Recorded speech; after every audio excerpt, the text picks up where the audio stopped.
Hej och välkomna allihopa på ett annat program från World Channel.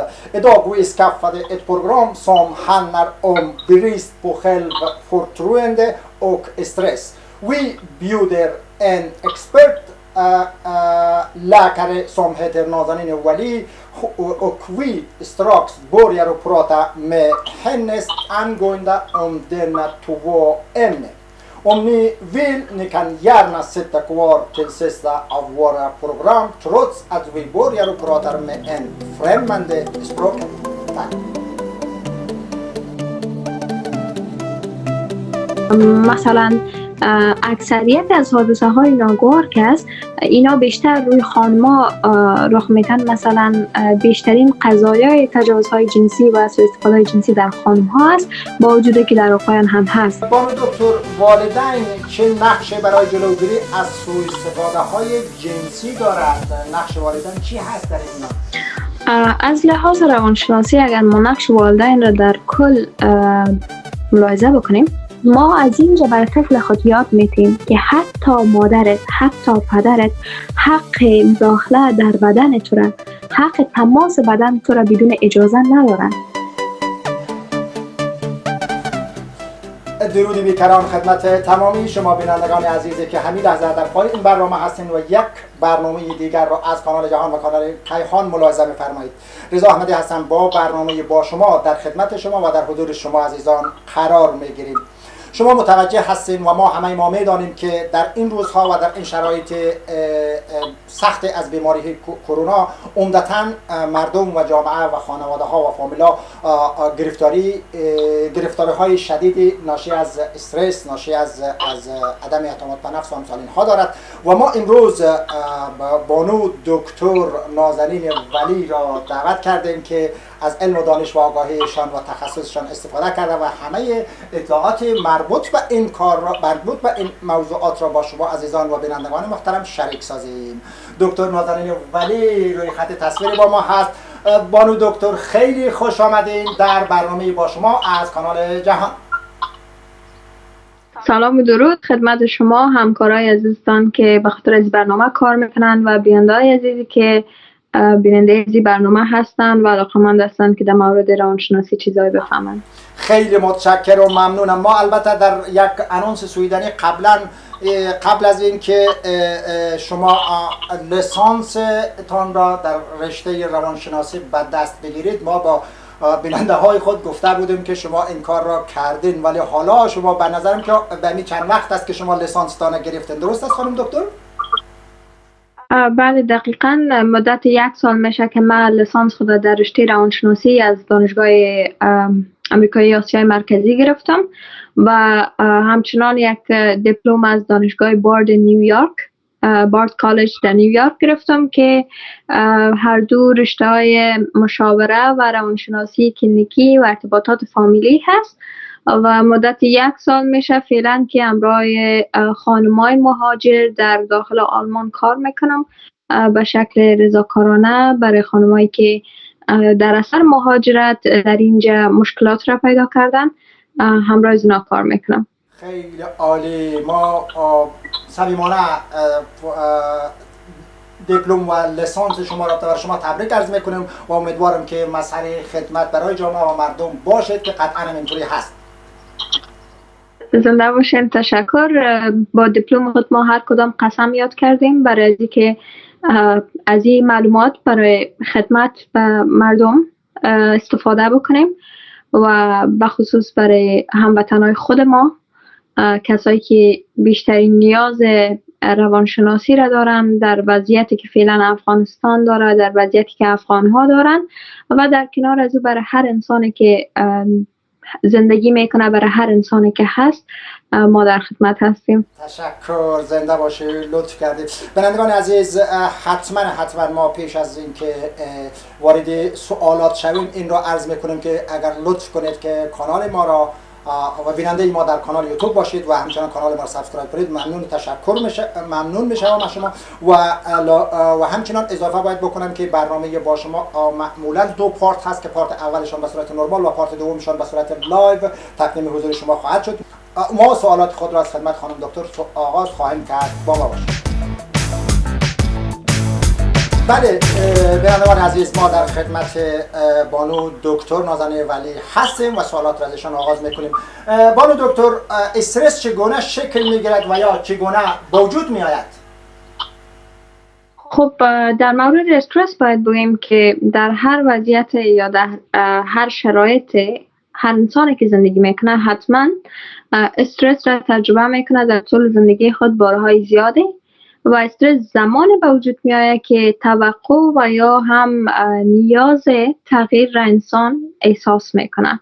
این تغییر در هر سطحی که باشه در ذهن مواد را ترشح میکنه که فرد استرس را احساس میکنه و تجربه میکنه. اما زمانی به شکل غیر نرمال و غیر عادی میشه که در اختلالات استرس و تراما اکثرا که شرایط استرس دهنده یا شرایطی که استرس را ایجاد میکنه از بین میره، اما استرس هنوز هم وجود نداشته باشه.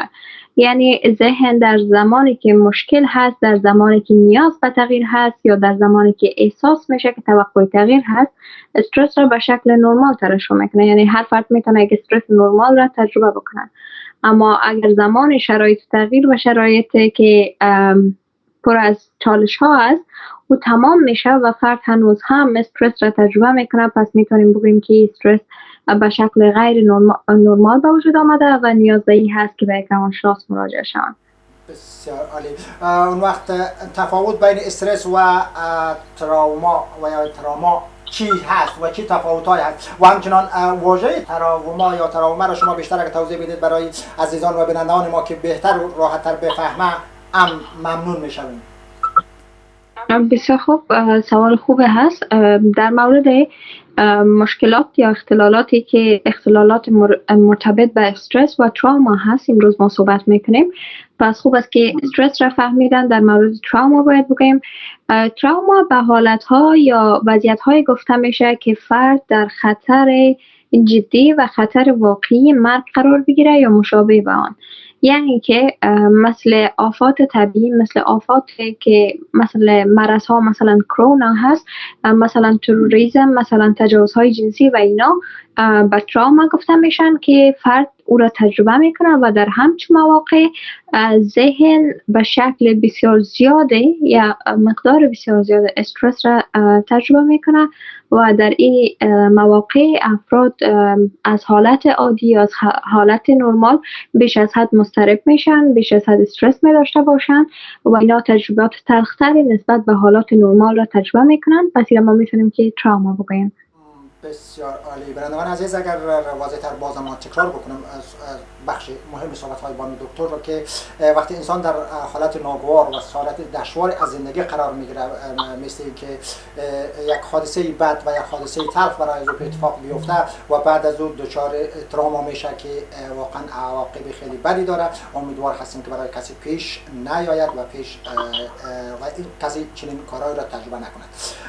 چرا بعد از تجربه تلخ بعضی ها دچار اختلال روانی و روحی می شود بانو دکتر؟ خب حتما در زندگی، در طول زندگی با مواقع دچار میشن که تراما را تجربه میکنن.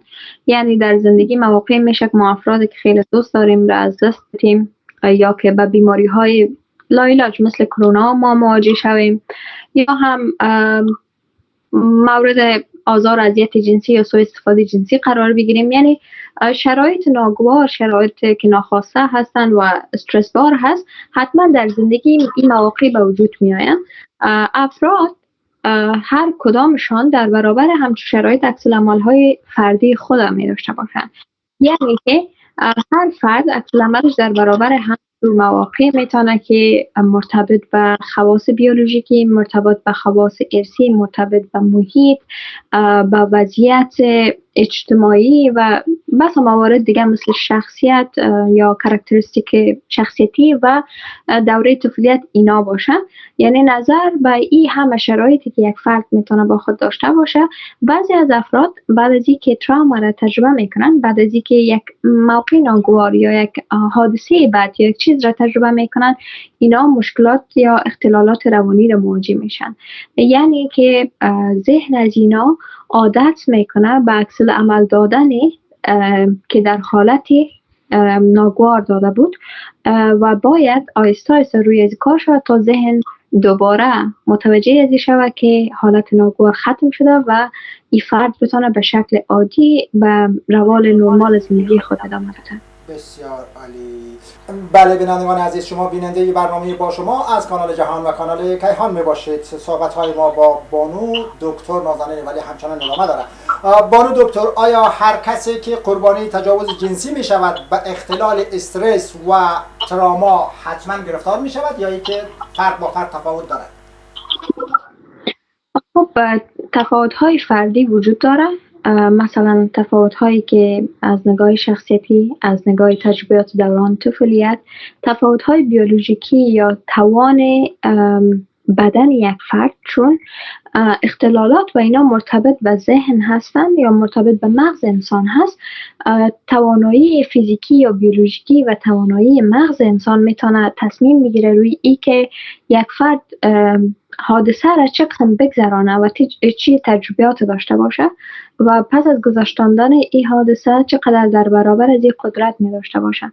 بعد علاوه این چیزا میتونه که خواص ژنتیکی، مثلا محیط که چی نوع دیدگاه اجتماع در برابر تجاوز یا در برابر سوء استفاده شدن جنسی چی هست، تمام از اینا میتونه رول داشته باشه در بروز اختلالات استرس و تراما یا هم در هیچ اختلال نداشتن پس از همچه یک تجربه. یعنی افراد هم هستن که پس از تجربه سوء استفاده شدن جنسی یا که تجاوزهای جنسی، اینا هیچ نوع مشکلات، یعنی پس از یک مدتی اینا هیچ نوع مشکلات بعدی نمی داشته باشن. یعنی اینا امکان زیاد وجود داره. قسمی که گفتم 94% از افرادی که قربانی تجاوزهای جنسی هستن، اینا حتما اختلال acute stress disorder در یک ماه اول تجربه می داشته باشن، اما پس از 4 هفته اینا آهسته آهسته رو به بهبود میشن. اما افراد دیگه هم هست که اینا متاسفانه پس از 4 هفته تا 4 ماه نخست اینا مشکلات می داشته باشند که شامل PTSD یا Post Traumatic Stress Disorder هست و این افراد در صورتی که تداوی شوند، خبر خوش این هست که در صورتی که اینا به روانشناس مراجعه بکنن میتونن که در 6 ماه نخست تداوی تمام علائم خود را از بین ببرن. یعنی افراد میتونه که تداوی شوند با وجود هر حادثه، با وجود شدت که در تجربه باشه، یعنی شدت تجربه یا ای که چقدر این تجربه برای یک فرد سخت تمام میشه، این هم میتونه نقش داشته باشه در اینکه آیا فرد اختلال را میتونه بروز بکنه یا نه. اما در تداوی یعنی امید هست که افراد میتونن خوب شوند و میتونن که با استفاده از سهولت‌های روانی و روان درمانی و یا هم دارو درمانی اینا دوباره به حالت عادی خود برگردن. بینندگان عزیز، برنامه ما قسمت اولشان در همین جا با اتفاق مهمان محترمی برنامه به پایان میرسد. حتما بیننده ما در بخش دوم این برنامه با شما باشید که به صورت لایو تقدیم حضور یک شما عزیزان خواهد شد.